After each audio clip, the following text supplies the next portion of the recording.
Hi friends, welcome to Tech Guru Lingam channel.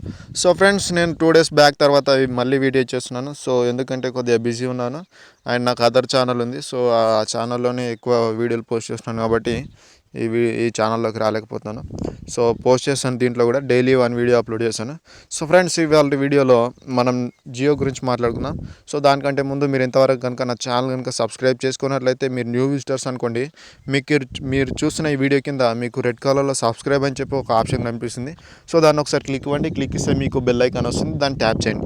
Tap చేశారంటే మీరు నా ఛానల్కి సబ్స్క్రైబ్ అయిపోయినట్లు. సో సబ్స్క్రైబ్ అయ్యారంటే అర్థం నేను ఏ లేటెస్ట్ అప్డేట్ తెచ్చినా కానీ డైరెక్ట్గా మీ మెయిల్లోకి వస్తుంది అనమాట. సో ఫ్రెండ్స్, ఆలస్యం ఎందుకు మన టాపిక్ స్టార్ట్ చేస్తున్నాం. మన టాపిక్ స్టార్ట్ చేస్తే మనకి 3 డేస్ నుంచి ఒక న్యూస్ అనేది వినిపించడం జరుగుతుంది.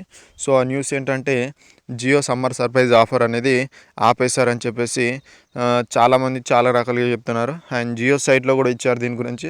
సో సైట్లో ఏమి ఇచ్చారంటే క్లారిటీగా ఏది మెన్షన్ చేయలేదు. అంటే ఫ్యూ డేస్లలో జియో సమ్మర్ సర్ప్రైజ్ ఆఫర్ అనేది ఆపేస్తున్నాము. సో ఈ ఆఫర్ ఆపేసే లోపు మీరు ప్రైమ్ మెంబర్షిప్ అండ్ 303తో రీఛార్జ్ చేసుకున్న వాళ్ళకి ఏంటంటే ఈ ఆఫర్ అనేది కంటిన్యూ ఉంటుంది 3 months వరకు. అండ్ అలా చేసుకునే వరకు ఉండదు. మీరు 303తో రీఛార్జ్ చేసిన తర్వాత 28 GB వస్తుంది. సో ఆ జీబీ అనేది మీకు 28 days వ్యాలిడిటీ తోటి ఉంటుంది. అది ఎప్పుడంటే జియో సమ్మర్ సర్ప్రైజ్ ఆఫర్ అయిపోయిన తర్వాత ఇది వ్యాలిడ్ అవుతుందని చెప్పేసి జియో అనేది ప్రకటించడం జరిగింది. సో కొంతమంది రీఛార్జ్ చేసుకున్నారు. సో రీఛార్జ్ చేసుకున్న వాళ్ళు నన్ను అడుగుతున్న డౌట్ ఏంటంటే, మేము రీఛార్జ్ చేసాము, కాకపోతే 303తో రీఛార్జ్ చేసి మాకేంటంటే ఆ ఆఫర్ అనేది 28 days అని చెప్పేసి చూపిస్తుంది. మాకు Jio summer surprise offer eligible అని చెప్పేసి ఏం తెలియట్లేదు అని చెప్పేసి అడిగారు. సో అది ఏం లేదు, మీరు జియో సమ్మర్ సర్ప్రైజ్ ఆఫర్ ఎలిజిబులే. అది కూడా 28th April లోపు ఎవరైతే రీఛార్జ్ చేస్తారో, మిడ్-నైట్ లోపు ఎవరైతే రీఛార్జ్ చేస్తారో వాళ్ళు మాత్రం ఎలిజిబుల్ అనమాట. అంటే ఇప్పుడు మీరు ఆల్రెడీ రీఛార్జ్ చేస్తే మీరు ఎలిజిబులే.